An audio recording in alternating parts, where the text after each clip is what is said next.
Real లైఫ్లో ఆదిపురుష జరుగుతున్నప్పుడు బాంబే నుంచి కాల్ వచ్చింది. ఆయన రాముడు గెటప్లో ఉన్నప్పుడు ఈ మారుతి వెళ్ళాడు ఆయన దగ్గరికి. వెళ్ళిన తర్వాత అలా మా పరిచయం స్టార్ట్ అయింది. ఆయన ఆ రోజు బాగా నవ్వించానని అనుకున్నాను. కానీ ఆయన అంటే ఆయనకు అసలు అవసరం లేదు. ఎందుకంటే బాహుబలి హీరో.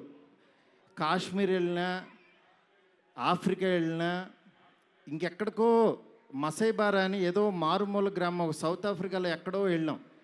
వెళ్తే నేను ఫిలిం డైరెక్టర్ని అన్నా. అవునా అన్నాడు. పైనుంచి కింద చూశాడు. నా హీరో ఎవరో తెలుసా అన్నా.